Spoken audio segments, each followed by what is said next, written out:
Man has, and will always be, simultaneously fascinated and terrified of the unknown.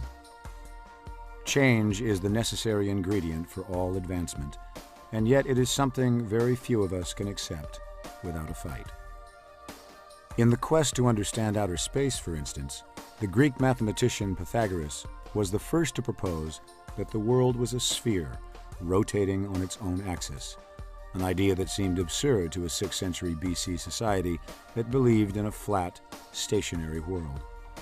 They outcast Pythagoras and insisted that an invisible man with a chariot and flying horses dragged the sun across the sky each day.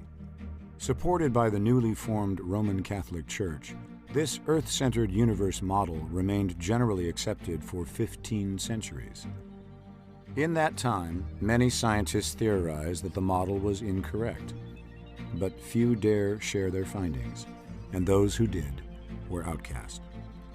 The last of these rebels was Galileo, the first astronomer to use a telescope and the last to be persecuted by the Church for suggesting that the Earth traveled around the sun. He was summoned to answer on charges of heresy. At his trial before the Church, Galileo was forced to curse, abjure, and detest his theory that the Earth moved around the sun. Had he not done this, he would have been burned alive at the stake. Although Galileo complied, he was ordered to spend the rest of his life under house arrest and was allowed no visitors or outside contact. Immediately after being sentenced, a stunned Galileo calmly declared, "And yet the Earth moves."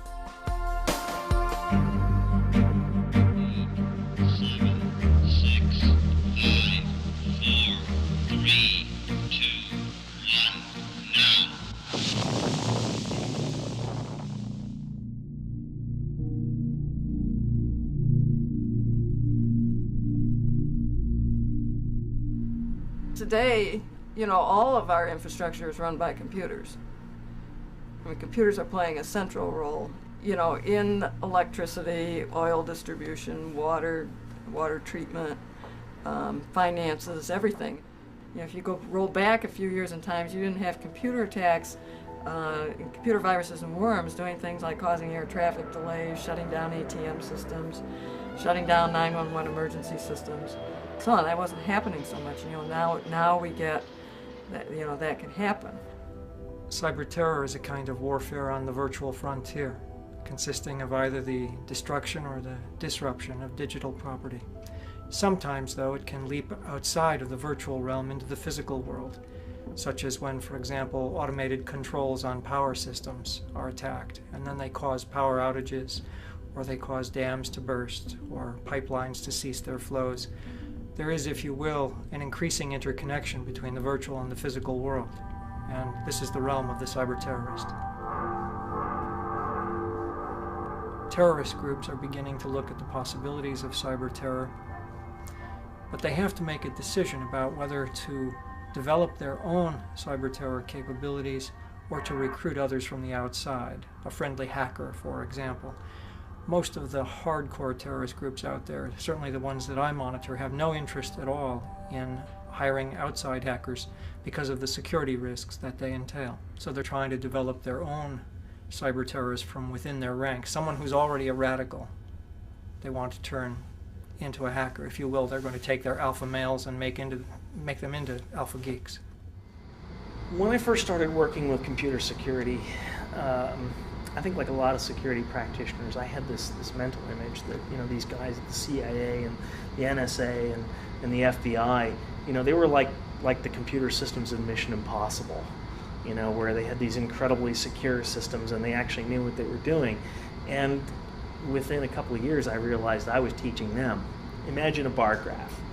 And government computer security is here. And corporate computer security is here. And my home network is up about there. We're all familiar with computer viruses. Computer viruses are a self-replicating piece of software.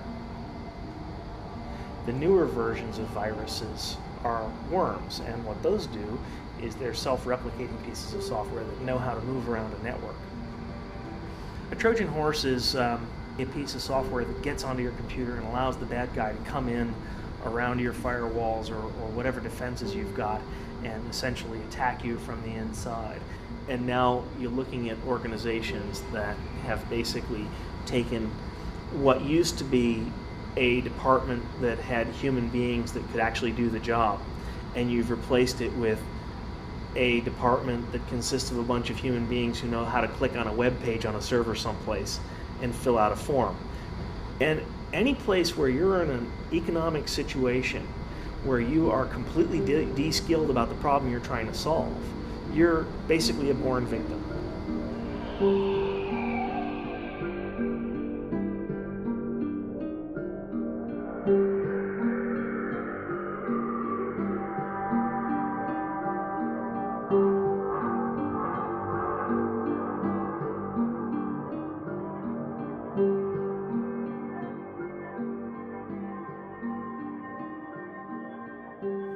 You know, I think as computers continue to underpin our society and become really part of what we are now seeing, I think, is a digital nervous system that underpins our entire economy, we all have to be cognizant of the threat of computer crime and computer criminals.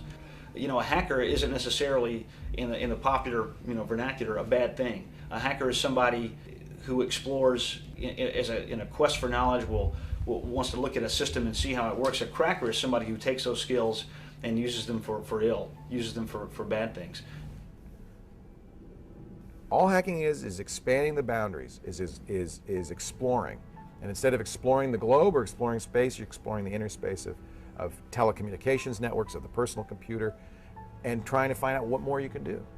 Hacking, to me, is expressing the human drive to know more, to go farther, to experiment. And that, to me, is fundamental. I think the Wild West is the best analogy for this. I mean, you're in an area where the laws never really considered any of this stuff, and where new things are happening and exciting things are happening, and we don't know what's right and wrong exactly. It's a little fuzzy. You know, a white hat hacker is someone who might, say, explore their own company network to determine how it's vulnerable and how to protect against it. Black hat hackers or crackers are those that use that knowledge and use that ability to commit crimes, and those are the people that we're interested in. Between the white hat good guys and the black hat bad guys is a very interesting character known as the Gray Hat, an ethical vigilante of the Cyber West. Although he is not paid for his services, like the white hat, the curious Gray Hat takes it upon himself to hack into computers and find security holes. He then informs his victims of these holes in order to help them prevent any villainous black hats from later exploiting them for criminal purposes. They're individualists of the first degree. That's what they are. They're the cowboys. They're out there on the edge of the Wild West, of the outlaw world, going out and trying new stuff, and seeing where the borders are, seeing where the edges lie, seeing where, you know, there be monsters. Well, what monsters are out there? And we need those people. And you know, you got your Wyatt Earps who are going out there and trying to shut these guys down. It's very hard to make the distinction in legal and legal when you're talking hacking, because intent is very much part of our criminal justice system. It's very hard to know what somebody's intent was. And I think that you can't use old models and rules and apply them to these new situations. They don't apply very well.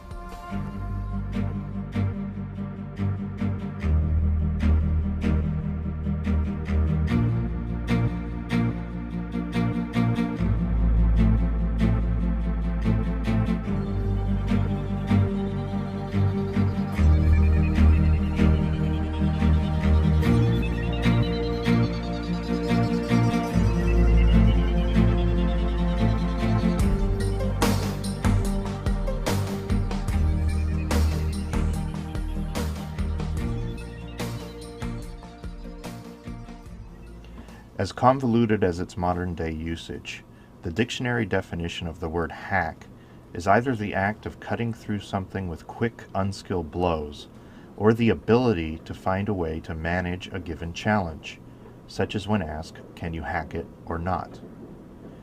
How did this inconsistently defined word transform into what we know today as the hacker? Surprisingly, it was not through the computer, but through the model train. In 1946, the Tech Model Railroad Club was formed at MIT. Comprising of engineer students and model train enthusiasts of all ages, the purpose of the club was to constantly challenge and modify the functional design of model trains in order to hack a better train. They defined a hacker as one who applies ingenuity to create a clever result, called a hack. Still in operation today, the Tech Model Railroad Club remains proud that it originated the word hacker and openly resents the misapplication of the word to mean the committing of illegal acts of computer crimes. It is debatable how many stops the word hacker took on the journey from the model train to the computer, but all agree that chief among them was the telephone. Now, in 1969, nobody had a computer at home. Phone phreaking was at that time hacking the phone system. There were no computers to hack, there was only the phone system. I've always been working in electronics, experimenting around with things, trying different things, finding out why things weren't working, finding out why things did work and why they work so well and why others don't work so well. And I did it mostly through experimentation, just by trial and error. I had not actually been the discoverer of the Captain Crunch whistle. The Captain Crunch whistle was discovered by the blind kids, and it was just by chance that they happened to play around with the whistle, and they experimented around with pressing different holes to get the different pitch. Like they try this one, that's not 2600, with a perfect pitch, now that's 2600. The 2600 tone is used to activate and hang up the long distance trunk. You can go to San Francisco, and from there you can call 604-555-1212 and do this, and go, and you could dial numbers that way. Of course, you have to do it really fast and take a lot of skill to do it. I did it slow because I'm out of practice. I read a newspaper article that it was now possible from certain cities to dial overseas directly without going through an operator. I said, gee, how is that possible? So through a little social engineering.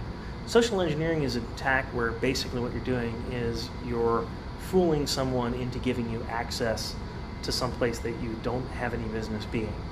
And this is a technique that a lot of people have used, not just hackers. For example, sales guys will use social engineering to try to find out, who's the purchasing authority for such and such a product. They'll call and they'll pretend that they're somebody's buddy or something like that. So through a little social engineering, I was able to get an operator to tell me, oh, you dial key pulse 182 start, and that will get you to the overseas sender. From there, you just do key pulse 044 and the country code and the city code and the number start, and you get connected. Oh, wow. So I took down and mapped out the entire country code of the world. Not only can I call countries, but I can experiment around with these codes. I can find out where these codes go to. And I discovered a lot of codes that were not published. The codes that would get into satellite systems and phone systems, ship-to-shore phone systems. They have their own country code. The rest of it was just understanding how the phone system worked. Exactly when the hacker was introduced to the computer depends on your definition of hacker. If you believe a hacker to be one who enjoys the intellectual challenge of creatively overcoming limitations, then hackers have been involved with each new development leading to the computer for centuries. One thing is for certain, that is that when the hackers finally did meet the modern-day computer, they did not intrude upon them, they invented them. To those of us who are real hardcore in the computer industry, the word hacking was applied to people who hacked away all night long. People usually that didn't have computers of their own, they didn't have any money, but they were at a university. And they found out that if they stayed up all night long, there were some computers unused. And they called it hacking because they hacked away. They took a program, hacked it up, and tried to make it a little better and a little better. Way back at the end of high school, I told my dad, I'm going to have a computer someday, and he said it costs as much as a house. And I said, well, I'll live in an apartment. I was going to have a computer even if it cost me a house. I got a phone call from a friend. Well, there's a group getting together, and they're interested in things like terminals. I had just designed a video terminal that worked with my home color TV, and so I could type in and talk to a thing called the ARPANET. The ARPANET was started by the military and hooked a whole bunch of campuses across the United States together, so I could actually play chess on a computer at MIT and bounce over to a computer at Stanford and see some files, and over to Berkeley, to other parts of the world, long before the internet. I had to have that, so I built my own terminal. And when Alan Baum said, there's a computer club starting for people who have terminals and things. I thought, I'll be able to show off my great little low chip design. I went to the club, so excited about it, and found out these people were all talking about microprocessors. Had suddenly made it possible to have a computer at a low cost. It came out of a group of people that were kind of liberal thinking about computers for the people.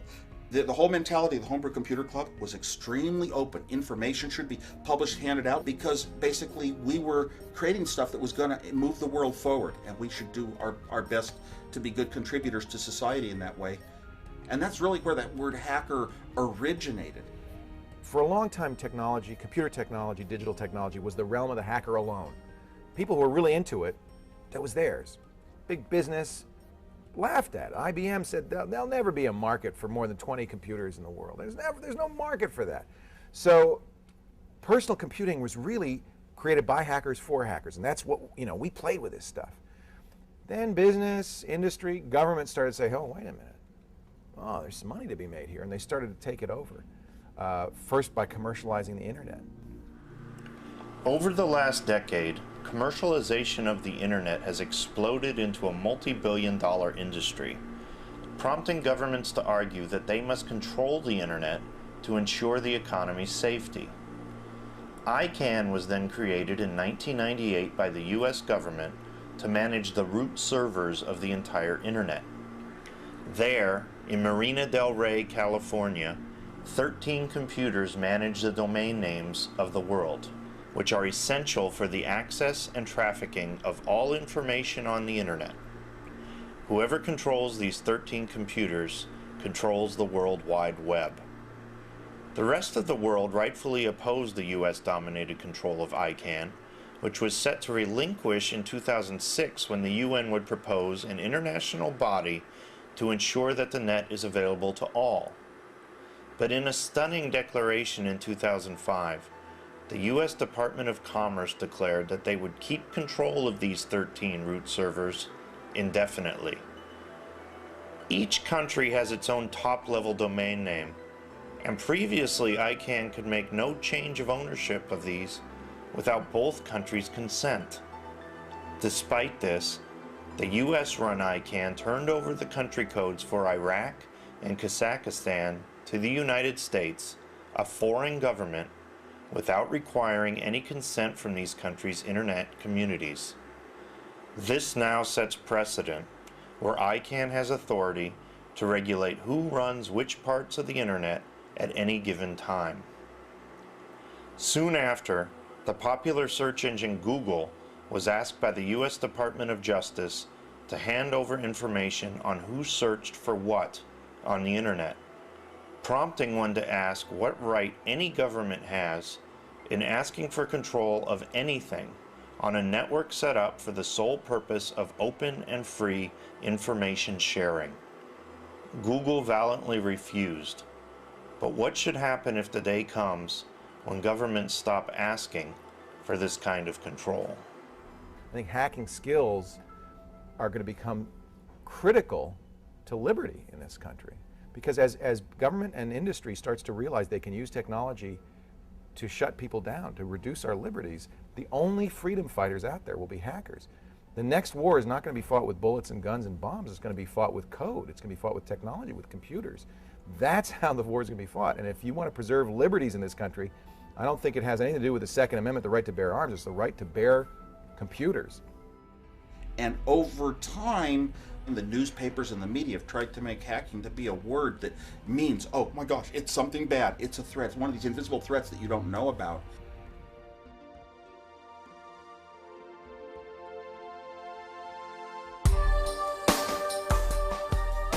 Socrates was a humble Greek philosopher who debated with patrons in the streets, winning every argument yet crediting his opponents for any insights that may have arisen.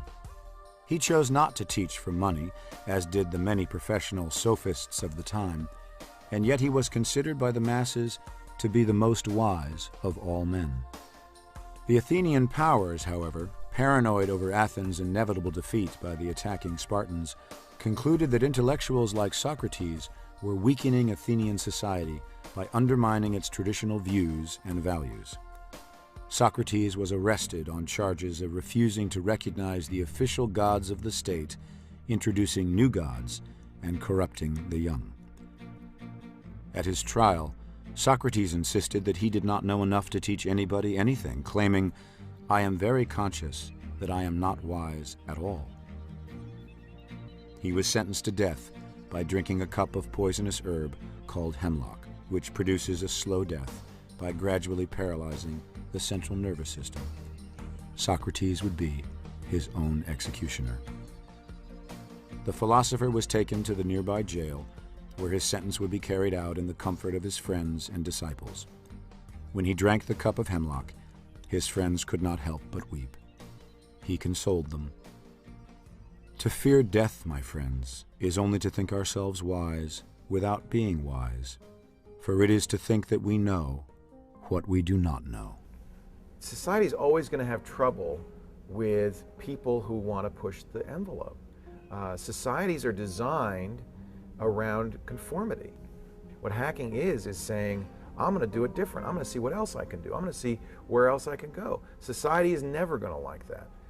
Society will always make laws against that. And that's appropriate for society to do, but I would submit it's very important for society to have people who are willing to push the envelope. Otherwise, society doesn't grow. So hackers are a very, very important part of technology. Without it, you have no innovation, you have no growth, you have stagnation. And yet, they pose a threat because they are breaking the rules. They are going too far. That's their job. You got to have them. There's a lot of just built in like a kind of church. Here's the dogma, and that's what we have in our society today, even in just government and people. Hackers are bad. It's just one of those church realms, you know. It's like hackers are Satan. Over my lifetime, the last 50 years, we have stomped out so many things that are seeds of creativity in this country. A lot of teachers will just tell you we don't really have school systems that encourage the children to think of a problem and what could a solution be. No, just to identify the solution you were taught in this chapter and use that one. So we don't teach thinking as much as we teach, rigorous rote. And intelligence is not defined as somebody having a brain that can think and consider all the possibilities and come up with the best solution. Oh, no. Intelligence is saying the exact same things as everyone else. You read the same newspaper articles, you watch the same news shows, you read the same books, and now you can say exactly the same things about how the world works, so you all know you're a group. It's almost like a religion, and we're all the same, and we're intelligent because I say it and you say it, and you're intelligent, so I'm intelligent. And we never really have a real good way of measuring, are you really thinking and putting it together and coming up with your own solutions? No, we don't define that as intelligent. We often define it as dumb.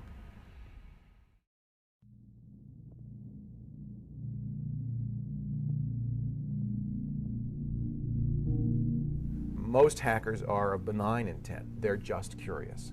And those hackers who are destructive or criminal, they should be punished. I'm not interested in talking to those people on this show. The FBI doesn't track the average white hat hacker, if you will. We don't have the resources or the interest in doing that. We're specifically interested in individuals that are breaking federal law. A script kiddie is someone who doesn't have any technical ability or knowledge and takes prepackaged tools that have been constructed by individuals with more knowledge and simply runs a canned piece of code that's in essence a black box that's accomplishing usually bad things for them. Those are really ankle biters, if you will, from the law enforcement perspective. What we see as a growing and emerging threat is the professional cyber criminal. From the former Soviet Union, from Romania, from places like that where you have an educated populace that can reach out and touch people here in the U.S. In a criminal sense, whereas before it was virtually impossible to do that. So when I went to Russia in '88, I learned very quickly that Russian people, when they write programs, they execute the programs in their brain because they don't have a computer to run the programs. So they run them in their heads, and they write bug-free code, or code that's extremely good. And they've turned out that most of the best programmers are coming from Russia. A lot of people are starving for money there, and so it's not uncommon to find what are called large programming houses. These are houses where where the huge networks are set up, usually out in the countryside, totally nondescript, mostly funded by the Russian mafia types. The organized crime is very much involved in hacking for engaging in extortion and credit card fraud and identity theft and all these kinds of things.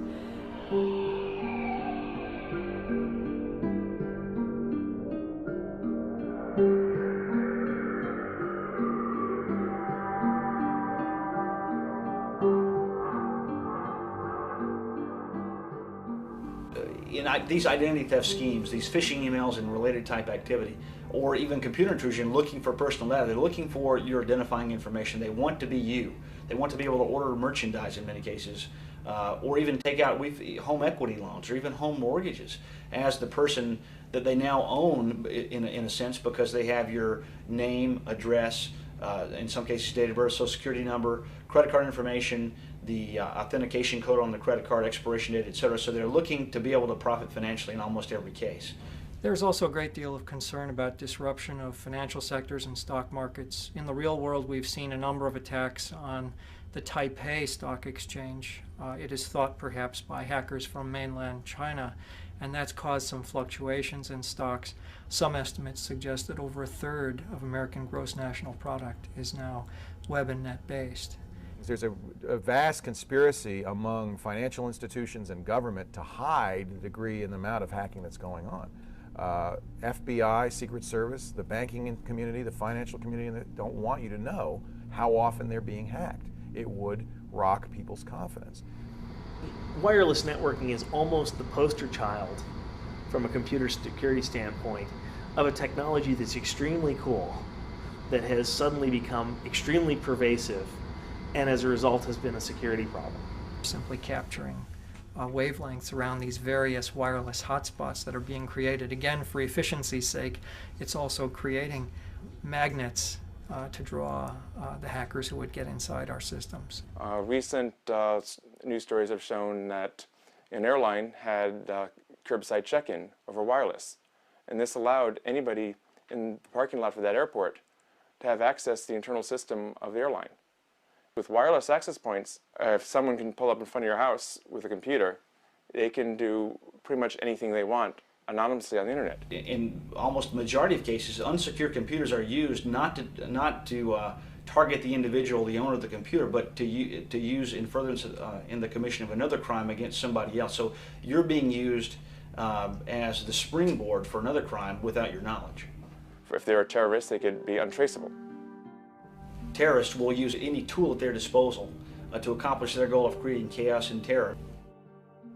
And one of the ways I think that we're most concerned about that might happen is through the exploitation of computer networks, the interface where computer networks meet or control our physical infrastructure. One of the things that the information warfare guys talked about was the electronic Pearl Harbor as this somehow massive attack that would be able to do us a tremendous amount of damage and knock the U.S. off the pedestal of being a superpower overnight. It's the most bogus concept I've run across in a long time, and if you think about it, it's a lot like the real Pearl Harbor. What did the real Pearl Harbor do? The real Pearl Harbor caused the United States to enter into the Second World War and thoroughly kick the ass of the Japanese. From a strategic standpoint, Pearl Harbor was the dumbest thing that the Japanese could have done. The other one that I really like is the cyber warriors shut down the automatic teller machine networks, and everyone panics, and the economy collapses.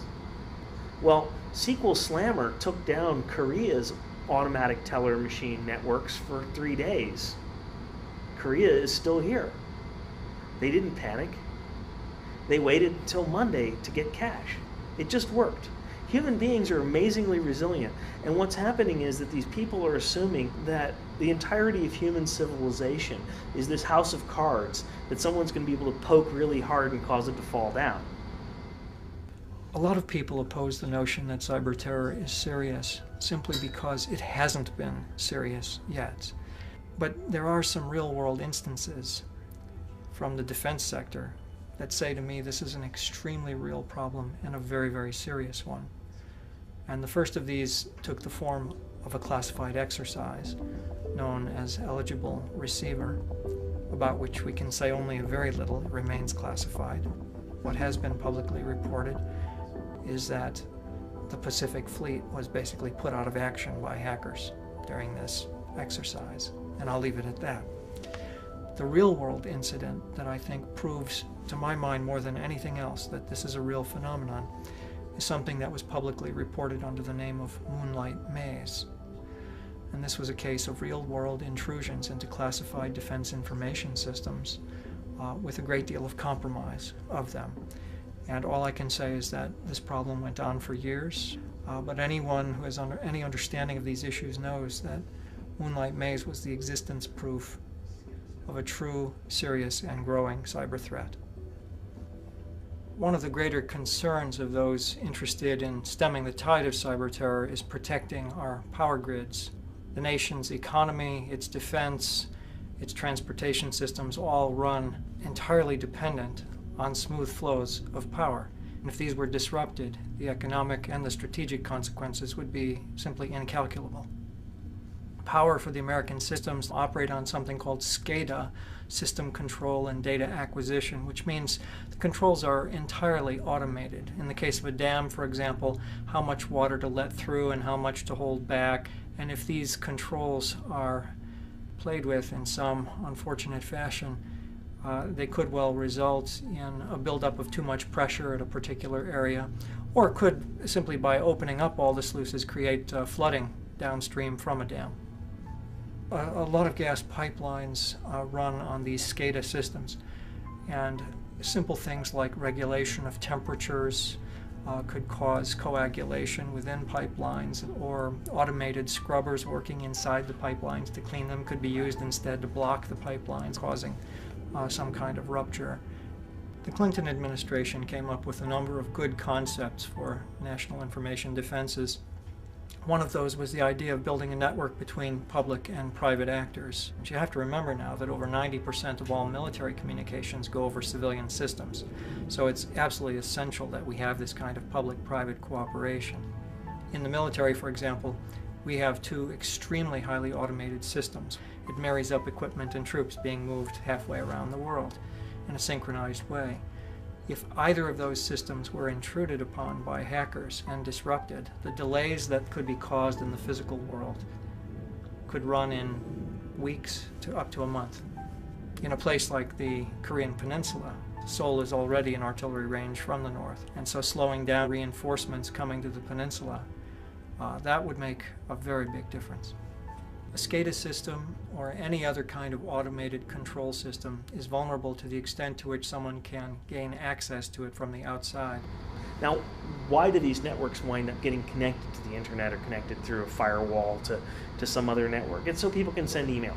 You go to the systems administrators and you say, which systems can you never afford to have go down? And they'll say, the mainframe. Okay, so the mainframe must be segregated. And then everybody goes, well, they all need to get to the mainframe from their desktops. Okay, then you're saying that the security perimeter around that mainframe has to encompass these desktops, right? Yeah, sure, okay.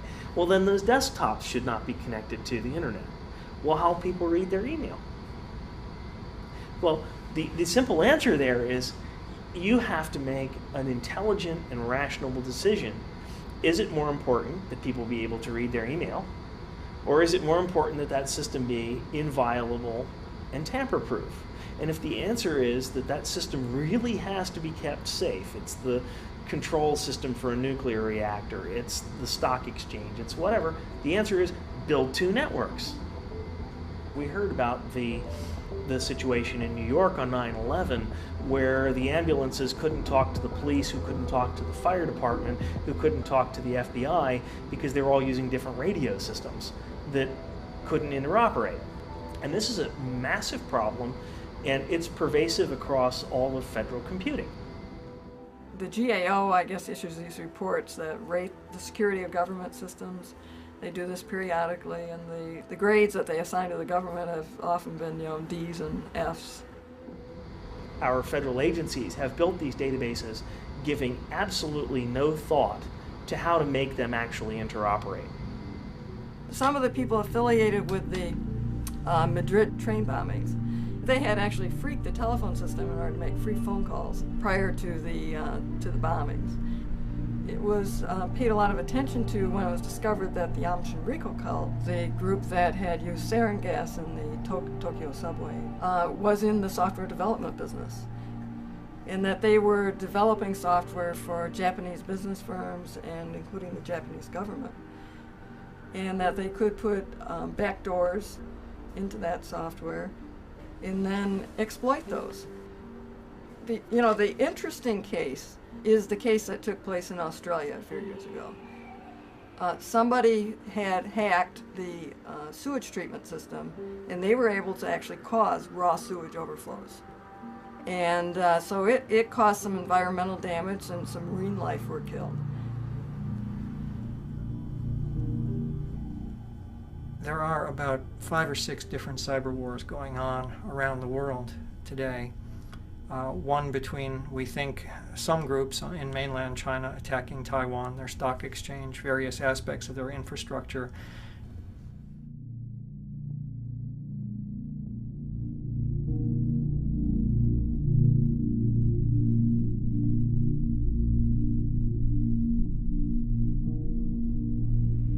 When India detonated its nuclear blast, and Pakistan followed suit a few days later again in May 1998. What happened was that a few days after the Indian blast, the Bhabha Atomic Research Center, which is India's major installation, its website was hacked by an anti-nuclear group, a peace group called Milworm. The first Pakistan group was called Pakistan Hackers Club. The second group, which is probably the best, is one called G-Force Pakistan. They broke into some of the networks of the army. They gave a warning to the Indira Gandhi Nuclear Research Center at Kalpakkam, where G-Force Pakistan had told them on Monday, we'll crash into you on Thursday afternoon. And despite having 4 to 3 days notice, G-Force Pakistan did manage to crash into them precisely on Thursday afternoon. There's a cyber jihad going on along with the Intifada in Palestine against the Israelis, with a great deal of attacks upon information infrastructures. The Israelis, however, have shown very skilled defenses and have generally avoided much damage. Something I was a little more closely involved with occurred in Kosovo after our war there in 1999, when a group of Serb hackers called the Black Hand, through distributed denial of service attacks, were trying to prevent commerce from getting back on its feet. See, they didn't have good cell phone service. They had very poor landlines of communication, so the web and the net were absolutely essential to rebuilding there. And all I can say in a general sense is that we were able to deal with that threat.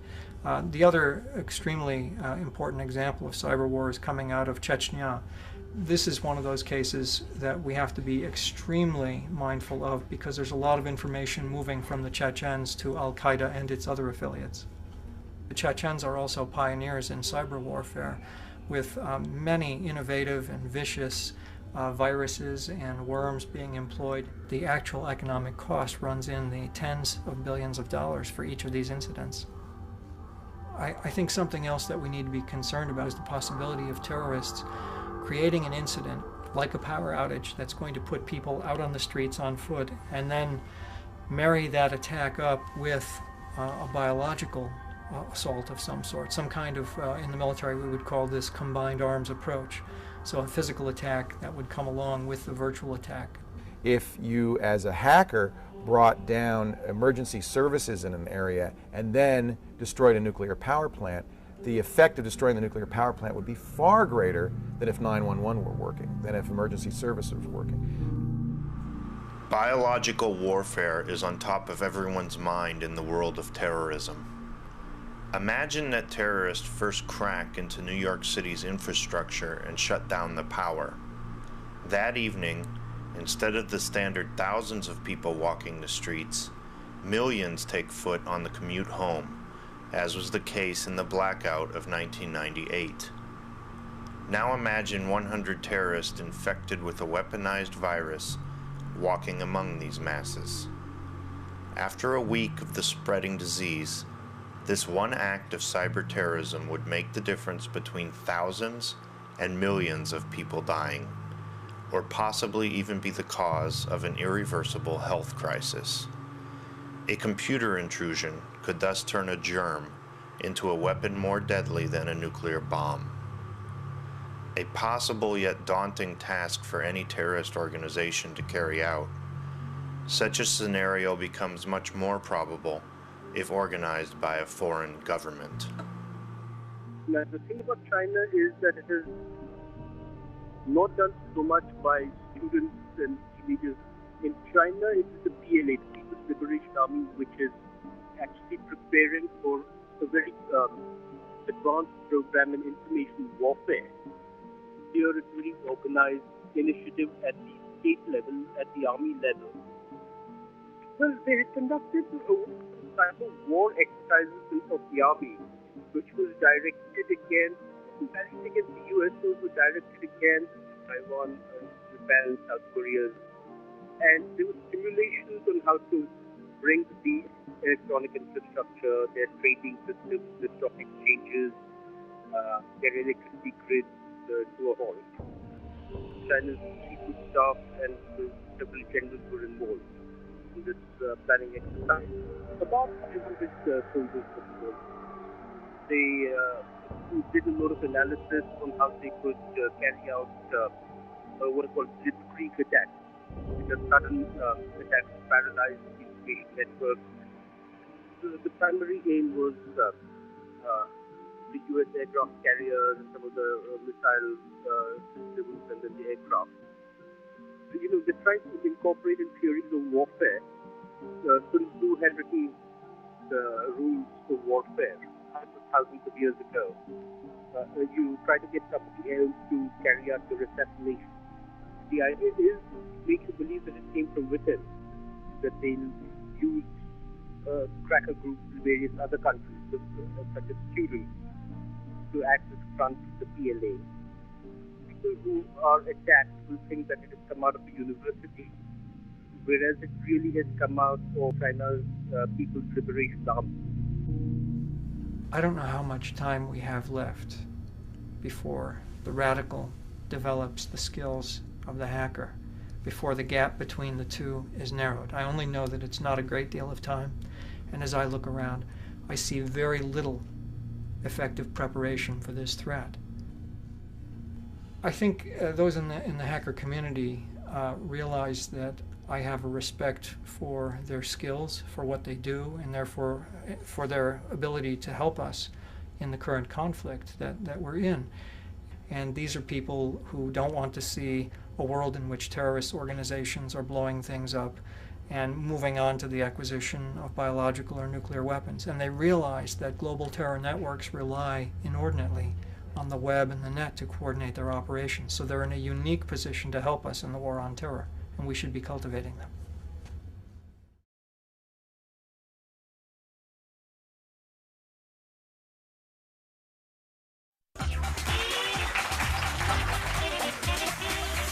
You know him as a guy who hacked Yahoo, AOL, Time Warner, MCI, WorldCom, Microsoft, and very famously the New York Times, and that's just a few of his hacks.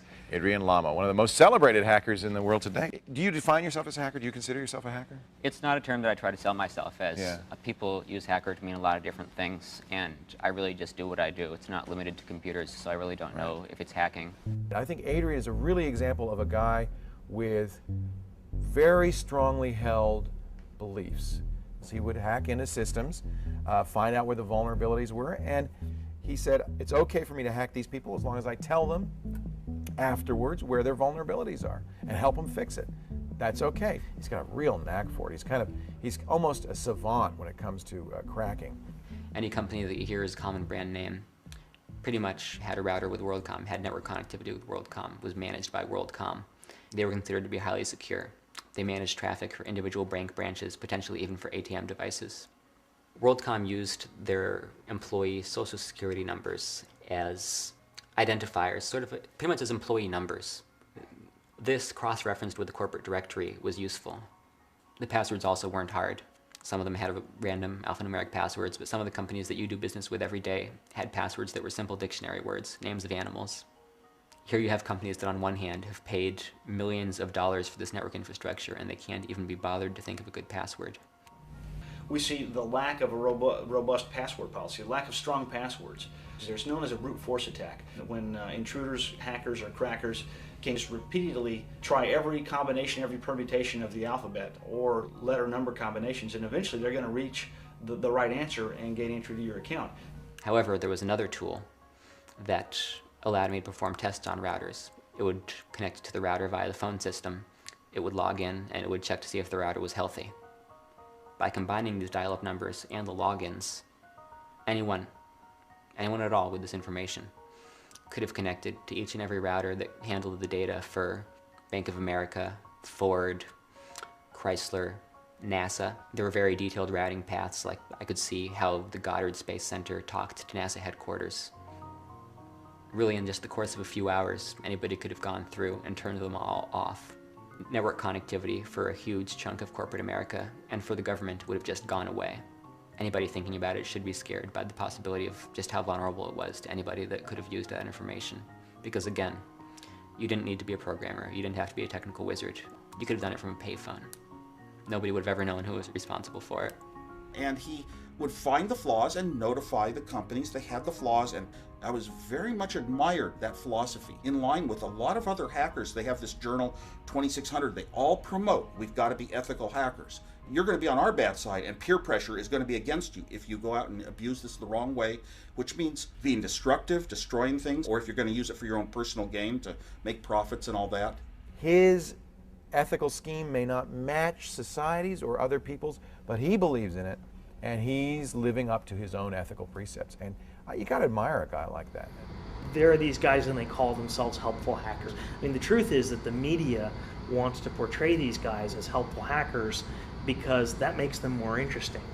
Because the media doesn't have a very good story if they go and say, well, there's this borderline sociopath, Adrian Lamo, who breaks into these corporations in order to professionally humiliate the people who are responsible for managing the networks, and then for some reason he expects us to thank him for that.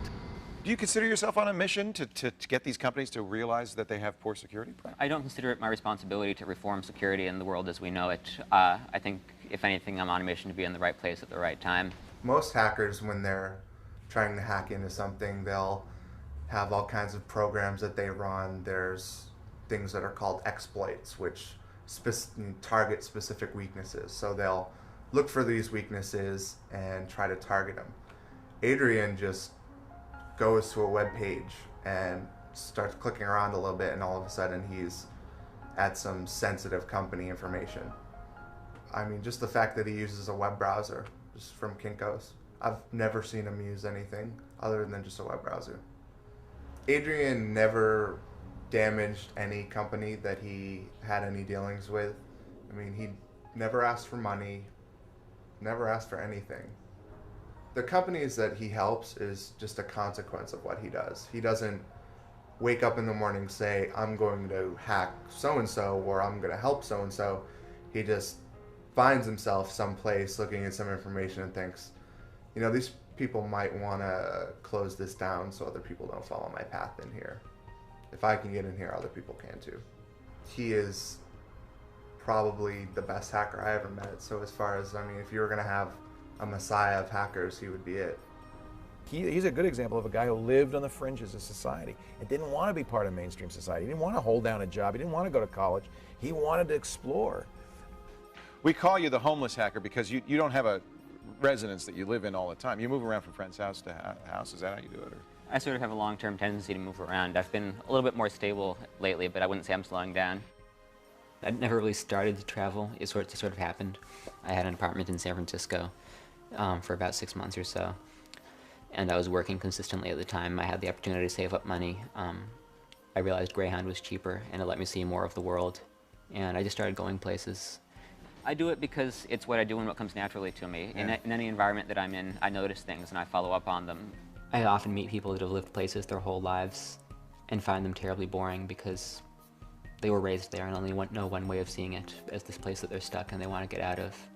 And they're often amazed just by my sense of wonderment at many of the places around them, of my ability to just walk around and find so much uniqueness about it that they've lived with every day and never really noticed before. Life is just so full of possibilities. I had very low expenses. For a lot of the time, I could usually live on less than 50 bucks a week, 100 bucks a week if I had to. And frequently I would end up somewhere where I knew nobody and had nowhere to go. And probably from when I was 18 or 19 up until 22 for 3 or 4 years, I would decide that I wanted to visit some place, and since I had my entire life on my back, I would just wander out and find myself never coming back and moving on to a new city. It spoke to what I'm sure must have been the sense of wonderment that the people that came before us, the people that discovered the areas, the cities that we now live in and inhabit, the people that sighted new land for the first time must have felt. It's the same sense, the same drive. It brought me so many moments of uniqueness, so many moments of joy, of things that I never would have experienced otherwise, that it more than makes up for the moments of anxiety of not knowing if I would have a roof over my head in a storm. You know, there have been times that I've slept in abandoned buildings, and that is just as important to me because of the sense of improbability, of the sense of newness, of uniqueness, as any network compromise, because, again, it's another layer of things that you don't usually see. I try to find locations that don't show signs of traffic and that are likely not to have anybody coming around, at least during the evening. Sometimes I've used construction sites that were active during the day, but at night were relatively secure as long as I got out before normal business hours. This gives me an idea of when the last time that this might have been used was. Even the container of beef broth mix is a little bit retro. And it's not that old, but the font is off. You don't see this in advertising anymore. Not unless somebody's trying to be deliberately retro, and they generally only do that on outside packaging. For me, at least, one of the prime ways of determining the age of the place that I'm in is the various brands that I find scattered around, the fonts they use and the advertising they use, because that's one of the most distinctive marks of progression of time around civilization these days. Insofar as I'm concerned, the most attractive aspect of this particular location is that it has two places where one could rest, the chair and the couch. Although the couch would be more comfortable, I would opt for the chair because it doesn't have a line of sight to the door. That way, if somebody was going to walk in, the first thing that they saw wouldn't be me, giving me time to react to their presence. That door's seen better days, but it's also a bright side because since I don't have a line of sight to that door, if somebody were to come in, I'd be able to leave through there if I had to. My obvious preference would always be to be on someone's couch, but if it's a choice between not having a place to stay and staying here, I'd certainly choose here. I had been reading Yahoo News for some time, you know. It's a credible source. I mean, the CIA reads Yahoo News because it's one of the first places that AP wires post. But their page for editing news stories was accessible. It didn't require a password. It didn't require authentication. It didn't tell you, hey, this is a private page, please don't use it. It was just there. I think the first thing I did was edit the punctuation on the abbreviation of US on their front page. And I was just floored when I reloaded the page and it posted. I found a story about Dmitry Sklarov. He's a Russian programmer that was charged here in the United States based on some software that he produced. Legitimate software with legitimate purposes that allowed a user to bypass password protection on protected ebooks that would allow them to bypass the restrictions that are placed on that content. The penalties that they had in mind for him were ludicrous enough, but it was another one of those areas where I figured, you know, somebody's going to have to notice this. So I added a line stating that he was eligible for the death penalty, and added an additional one. Whomsoever told them that the truth shall set them free was obviously and grossly unfamiliar with federal law.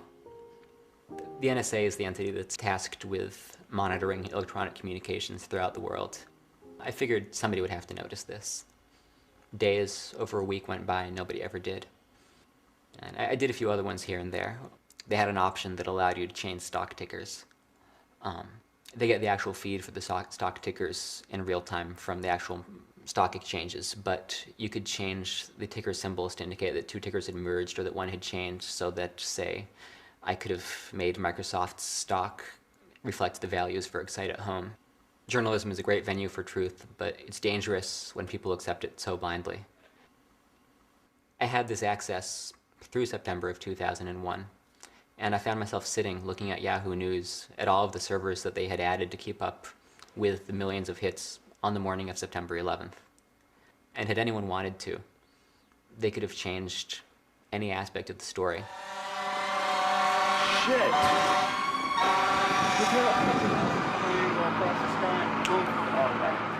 After September 11th, I had change of heart. You know, it's all about money and all that, but I started looking at things a lot differently, a lot of things differently, and our security being one of them. And I knew that I had a certain skill that I could apply to help secure the government's critical infrastructure. And I was 13 years old. I got into programming first.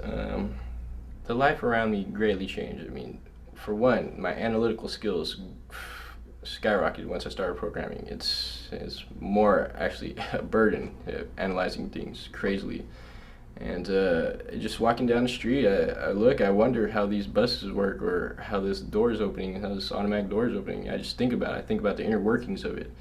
It's a general understanding within the underground hacker community that emails and any type of communication to government officials or military most of the time don't listen to our warnings. I first tried to inform the government years back. I was 15, 16, 17, and then finally 18, 19. I don't see anything happening. I'm gonna have to take the next step. And basically, the Deceptive Duo was created in order to publicly expose the vulnerabilities in our critical information infrastructure.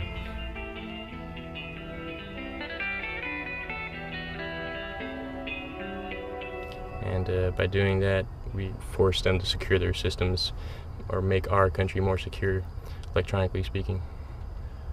One of the most initial steps was targeting. We had to acquire the most likely target, for a terrorist. We had to recreate the scenario as real as possible, how it would play out as a cyber terrorist attack. So what we did was we targeted certain government military agencies, the Navy, the Army, the Pentagon. We exposed specifically documents that we shouldn't have in the first place. What we did was illegal, yes, I'll admit that. We accessed their computers without their permission. But that was the whole point. We needed to do that. We needed to recreate a terrorist scenario. I remember some people, we would hack into some agencies and they'd know about it, obviously, because we defaced their homepage. They would fix their homepage, they'd put their original content back up, and yet the hole is still open. The vulnerability is still there. They failed to patch it because we performed follow-up tests to ensure efficiency. We got tons of emails from supporters just saying that they believed in what we were doing. We weren't looking to be called patriots. We weren't looking to be recognized as something like that. We just wanted to do what we did. Yes, people would call us patriots, but refer to us as just hackers. That's it. Just people. Sometimes laws are inappropriate, and so I'm not opposed to civil disobedience.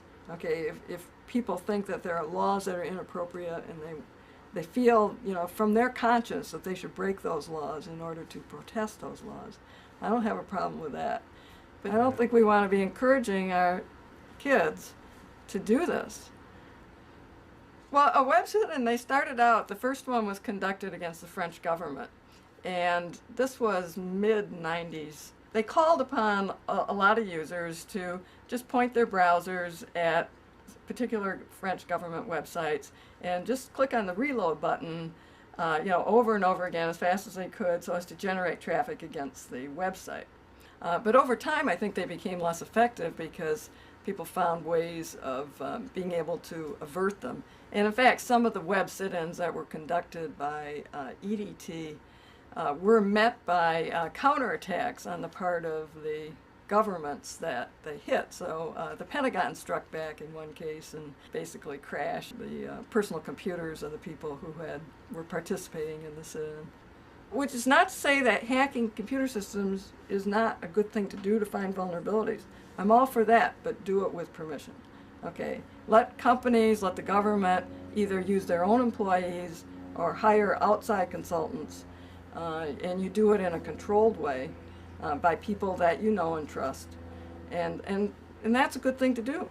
Having worked for nonprofits as long as I did, I saw a lot of people that went in really energized about what they did, excited, feeling like they were doing something that they were good at, they could make a difference, and came out a couple of years later burnt out from having to take something that they loved and have it be their day job day after day, no longer being something that they enjoyed but instead had to go to work and do.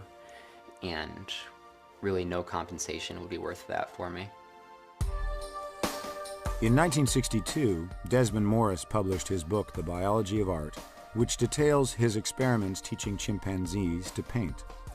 The chimps enjoyed painting immensely and eagerly created works of energetic colors and strokes. One phase of Morris's experiment involved rewarding the chimps for producing their paintings. Whenever a chimpanzee painted, he received a peanut. Surprisingly, very soon the quality of paintings began to degenerate until the chimps produced the bare minimum that would satisfy the experimenter. Any joy found in the act of painting was lost as the chimps uncaringly slapped paint on their canvases and ran to collect their peanuts. You're just doing it because you like it. Were you always like this? I mean, as a kid, did you do this kind of thing? As a kid, in like the 5th grade, I would sift through teachers' garbage cans to see when the fire drills were coming up and when pop quizzes were, that sort of thing. It gave me a sense of the system that I inhabited while I was going to school as it operated around me in ways that I would otherwise never see. Normally, I would just see the effects of these things. Oh, the fire alarm is ringing, but here I know there's planning for this. They have meetings. They happen on so-and-so dates for a reason. The fire department is warned. And it does me no good to know this, but it's still fascinating. Dumpster diving is the art and science of sifting through other people's trash. They frequently go into it with the sense of a target. They look for a company that they are interested in, or they look for a target-rich environment, an area that contains lots of interesting corporations that may have a common dumpster if the companies share a building. I don't go into dumpster diving with the sense that I'm going to come away with something that will help me with a particular target or a particular project. I never know what I'm going to find. Sometimes I'll find printouts that have passwords or URLs or various other pieces of information that will grant me access to systems, but other times it'll be something totally random.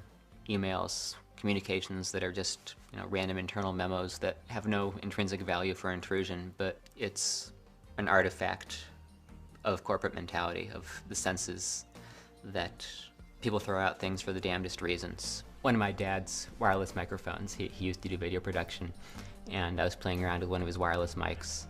I heard a scream, and it was a child's scream, and it turned out that I was listening to a baby monitor from a nearby house. But the fact that this device here, intended for something completely different, could bring to me, just through the air, invisibly, sounds and experiences that were going on in a house across the block was really amazing to me. It's just the sense that, this thing's intended for one thing, but look at what it can do. A baby that's born wants to explore. A brand new baby, a couple days old, you can clap your hands and their head kind of goes in your direction, built in with, I want to find out about the world. If you carry a baby around and feel its muscles, they're pulling different places, and the baby will go right over and want to touch things in the house. Let him touch them. Let him feel what things are. Let him feel what things can fall. Occasionally something breaks. I believe in that. I think our brain wants to have experiences and to learn how the world is constructed, and that's part of our growing up. And why should we inhibit it and think we're the guides and we will let this creature develop? No, let much more of it come out. On the surface, it looks just like a sheer rock face, but as you walk towards it, it becomes apparent that there's a small hole in the ground, and somebody prior to us had spray painted a red arrow on the wall above it, pointing down.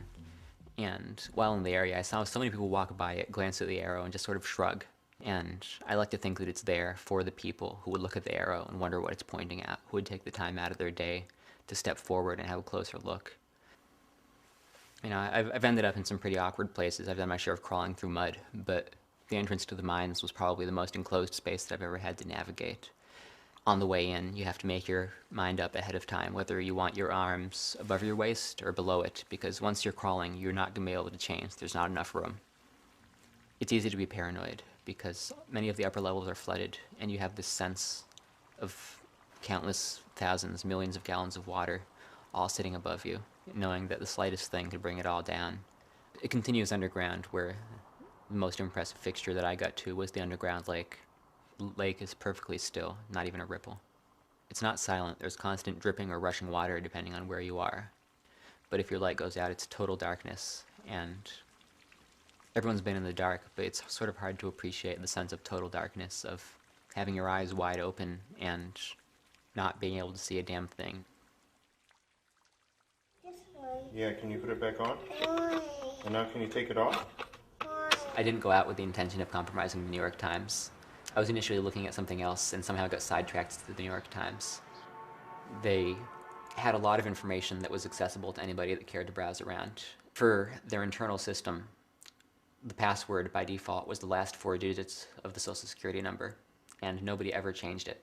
People feel like Social Security numbers are these, private, secret things that nobody ever knows about, but anybody that wants one can get one for really, once they sign up for any of the services that give them just a couple of pennies. Mine's 042746804.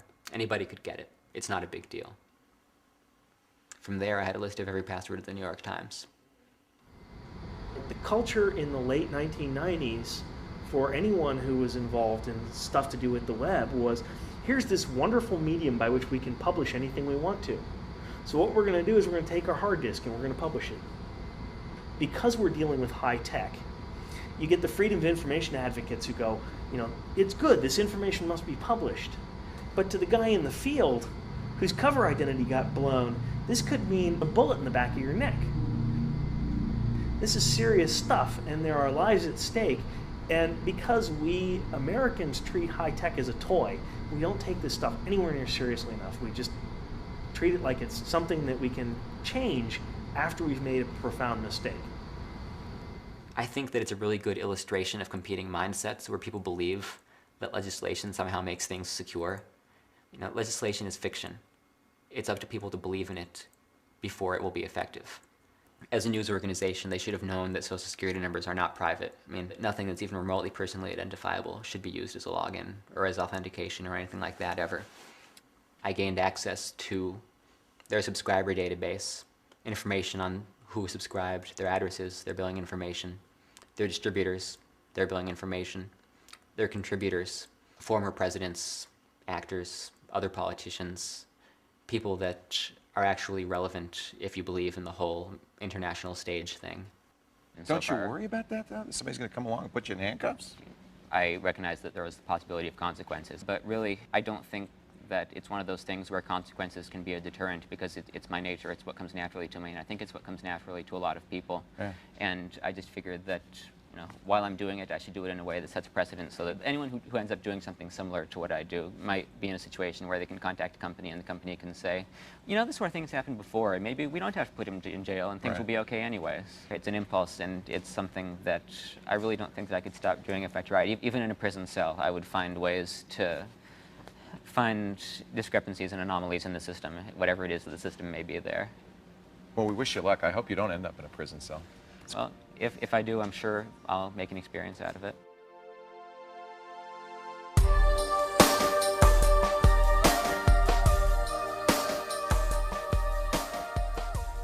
Richard Feynman, winner of the Nobel Prize in Physics, was renowned for his adventurous antics in the world of science. In 1942, Feynman was invited to be a part of Oppenheimer's Manhattan Project at Los Alamos. There, he helped develop the first atomic bomb. With no entertainment at Los Alamos and needing to relieve his stress from the project, Feynman learned to pick locks and soon would leave safes and filing cabinets open in his colleagues' offices to show that the locks were faulty. Los Alamos was the most heavily guarded military installation in the United States. These safes and filing cabinets contained all the secrets of the Manhattan Project, everything about the atomic bomb. Feynman felt Los Alamos a very cooperative place where everyone was encouraged to point out things that should be improved. So he approached a colonel and explained the weakness of the locks, which was that so long as anyone left his safe or filing cabinet open, it was very easy for someone to examine the open lock and discover the combination. Feynman recommended that the colonel write a memo insisting that everybody at Los Alamos keep their safe and cabinets locked even during the workday because they were very vulnerable when open. The colonel agreed to post a memo, but to Feynman's surprise, the memo instead warned everyone to change the combinations on their locks, for Feynman knew how to pick the faulty locks and was thus himself the danger. It has been a long day. I, tracked down my cell phone and I was told that it had been ringing off the hook. My mother alluded to 3 cars currently parked, staggered along the block. I'm concerned. I'm concerned, probably a little bit paranoid, as I think almost anyone would be in my place. I don't think that I would gain anything by going to pieces on this, and it would only hurt the people who care about me to see this weigh on me any more than it has to. And I don't have a clear idea of what the morning will bring, other than that I'll probably, for better or for worse, find out more and have to make some decisions.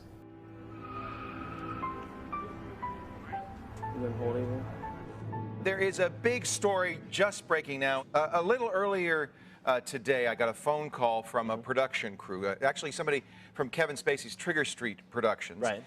Dana Brunetti, and he called me up and said, we've got a film crew doing a documentary on hacking, and they have been following around a guy named Adrian Lamo. You may remember Adrian Lamo. He's right, he doesn't steal any information, he doesn't take anything and use it for bad. He's a good hacker. So now when you said that they wanted to have a word with you, they actually have a warrant for your arrest right now, is that correct? Yes, they have a federal arrest warrant out of New York City. And do you know what the charges are, Adrian? I'm just nobody's saying anything, but right. I have reasons to believe that they relate to a criminal complaint that was made by the New York Times relating to my publicized intrusion into their systems last year. It took me by surprise how big the story was. I think it reflects a certain naivety on my part. I just didn't know that it would take on so much momentum. I think I misjudged the public mind in that respect, because to me, the access at WorldCom, being able to essentially shut down the infrastructure for some of the most powerful companies in the world, that was important. The phone number for, Rush Limbaugh, that's not so much. What are you going to do with that? But again, people are obsessed with celebrity, so that's what got play. freelamo.org has a link on their page. It requires absolutely no criminal intent on the part of the person doing it. It requires no conscious effort to intrude. It requires no technical skill. You're going to a website. And as much as anybody might want to argue that because the website contained confidential information that it in itself was confidential, that's just silly. The fact remains that it was a public website. From a practical standpoint, you cannot put a database on the net where anybody can access it with no protections, no indication that it's confidential, and expect that nobody's going to access it. Lamo's hacking tool is nothing more than a browser. And it seems to me that in Lamo's case is use a browser, go to jail. Because that's pretty much what happened to Lamo. Well, the consequences of Lamo's arrest was very simple. It means now that computer hackers are going to be a lot less inclined to point out system flaws that they discover. They're going to keep them to themselves. Not been willing to report these security flaws means that these security flaws could be discovered by other people, like Al-Qaeda or terrorists or anything like that. They're certainly not going to let the company know that they broke into their system. They're going to keep it quiet, and they're going to do what they can, and they're going to exploit it to the best of their ability. That, of course, is bad. So it's important for a company to not prosecute somebody for finding a flaw in their system. They should reward them. Some people will argue that the New York Times erred in bringing a case against him, that the New York Times should have, instead embraced him and said, oh, thank you for telling us about the problem that you found, and here maybe we'll even pay you for your services. And that I'm very much against. Are you afraid, Adrian? I'm worried, and of course there's always fear. It's a shame that it had to come to this. I think that it could have been done better. I think that the New York Times could have conducted itself better. But if that's a precedent they want to set, I think that it's bad for them. It's bad for people that want to help security, and it's really bad for the companies that are getting intruded upon because it really cuts down their level of support. If you're the New York Times or somebody like this, and Adrian Lamo goes and breaks into your network, and then he calls you up and he says, I found a way to break into your network, and I'll tell you how to do it. Of course, I'm also going to tell the press about this, right? Now, what effect is that going to have on the network manager whose job it is to keep that network secure? You think he's going to be overwhelmed with gratitude? You think this guy is going to be popping champagne corks and going, wahoo, Adrian Lamo came and helped my network get better? This guy's going to probably lose his job. Adrian, I think, is a very accomplished hacker who, from a very interesting ethical point of view, said, I'm not going to hide my activities. I am, Adrian, I'm sure, is competent enough to not have been caught. But he, at no point did he try to hide what he was doing. Coming from a philosophical and ethical perspective that I have a lot of respect for. He's not the guy you should be worried about. The guy you should be worried about is the guy who is working for the mafia, who is, you will never know about, you will never hear about. The guy, he doesn't boast in chat rooms, he doesn't put his name in the code, he doesn't say what school he goes to, he doesn't do a shout out to his peeps in the virus code.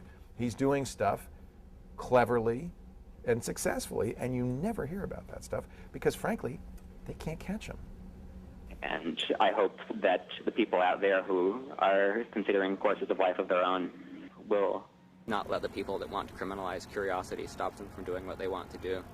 To achieving the goal before this decade is out of landing a man on the moon and returning him safely to the Earth. In my view, hackers today are the latter-day equivalents of German rocket scientists at the end of World War II.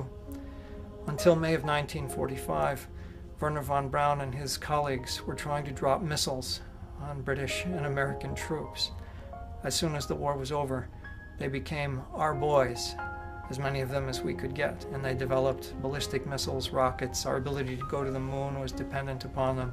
They were treated as heroes. When I was growing up in the 1950s, Wernher von Braun was my great hero, and I really didn't pay attention to what he was doing when he was fighting against us. Well, today we have to look at these hackers and see that even though they do some malicious things, they have a knowledge that's extremely important to our security, to our safety, and to our ability to confront terror. I think government's real challenge right now is to bring them on the inside to help train our own information specialists to work to track terrorist organizations. Frankly, we could own all the master hackers in our country for half the price of an advanced fighter jet. So we're not talking about much cost. We need to recruit these people. We need to use them. They're Americans too. They're patriots too. They can help win this war on terror. They count more than a carrier battle group, quite frankly. Unfortunately, we have a much different relationship between government and hackers today than we had between government and those German rocket scientists nearly 60 years ago. We have, in fact, a poisoned relationship in which a hacker can do more hard time than an armed felon. Kevin Mitnick, for example, was quite famous for primarily being a social engineer with a lot of his attacks. He would do stuff like he'd call the telephone line crew support number and say, you know, hey, I'm so-and-so and I'm up here on a pole in Tulsa, Oklahoma, and I'm trying to test a circuit. Could you reroute this, or could you make this particular change? And it's amazing how effective those kinds of attacks are. There is a time when Kevin Mitnick hacked into the voicemail system. He re-recorded the voicemail with his voice of one of the VPs of Novell. And then what happened is he had placed a fake phone call with the engineer and said, hey, you know, just leave the passcodes on my voicemail. Well, they then called back his voicemail, confirmed that it was him by hearing the same voice, so they had no problem to leave those passcodes on there. So it's just one of those things where you're tricking people, you're outsmarting them. One of the reporters, John Markoff, essentially invented the myth of Kevin Mitnick and aggrandized his crimes and his menace. And the upshot was that Mitnick went from being another relatively low-profile case to being a top priority for the FBI. And that's one of the reasons that he ended up in custody without bail, without trial for as long as he did. He is languishing in jail for 4 years while waiting for trial. In other words, they threw him in jail without charging him a crime. And he did 4 years. You could have beat a prison guard over the head and gotten less periods of time in solitary confinement than he did. When Kevin was in prison, he was kept away from payphones. They weren't afraid he was going to hack a voicemail system or open prison doors. They were afraid that he was going to whistle missile launch codes. They felt that he was dangerous enough that just off the top of his head, he could dial up a modem, whistle the appropriate tones needed to connect, and whistle the appropriate codes to launch nuclear missiles.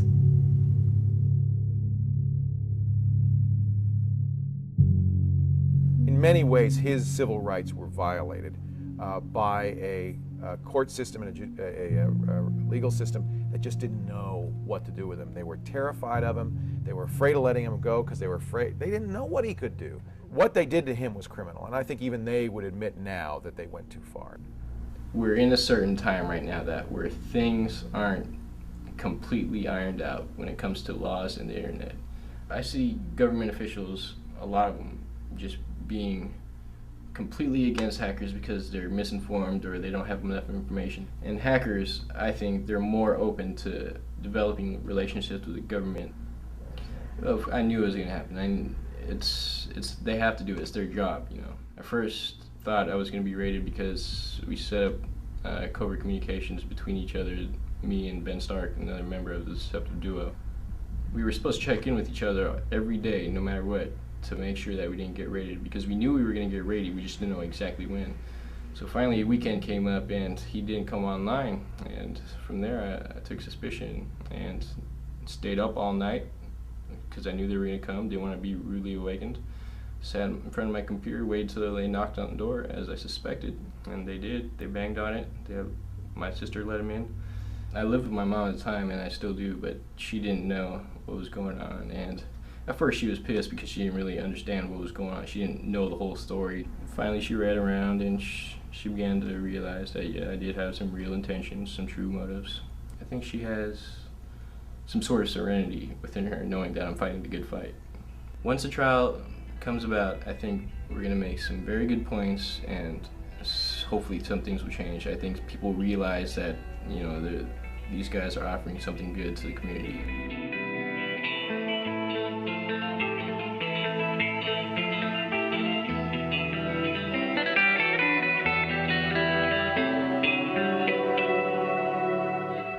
I definitely feel the group was successful because I feel that I accomplished the goal I set out to do, which was to secure our nation's critical infrastructure as much as I could in the position I was in.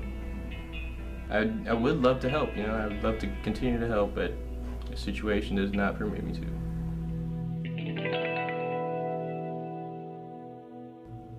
I was sitting in the rec room, and then the news came out on the TV about me being arrested and showing up in Lompoc, and everybody looked around and saw me there. So that was sort of how everybody knew that I was who I was. And that was where I'd been approached by some underground mafia type who really wanted me to show them how to detect whether a phone's being tapped. I gave them bogus information because I thought he was a plant by the police. What I did not know was the fact that he had actually gone out there and verified that the information I was giving him was true or not. And then they came back and they beat the holy crap out of me. I mean, really, I was really screwed up, really bad. I mean, it ruptured a disc in my lower back, made it so I couldn't walk for weeks at a time, and I never was the same physically ever again at that point. And if I let the guards know that I got beat up, then my life in prison would be as a snitch. And you don't want to have a snitch jacket when you're in jail, especially when you're in jail with a bunch of mafia types. You'll wind up stabbed the next day. He became known as the homeless hacker, crashing on friends' sofas while he did his work. Well, this morning, 22-year-old Adrian Lamo turned himself in to authorities. He faces 2 federal counts of unauthorized entry into the New York Times computer system, where he accessed thousands of private telephone numbers.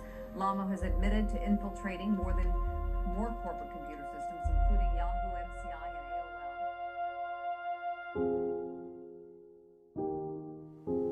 AOL. In terms of the message that this sends, I understand the government's point of view, at least I think I do.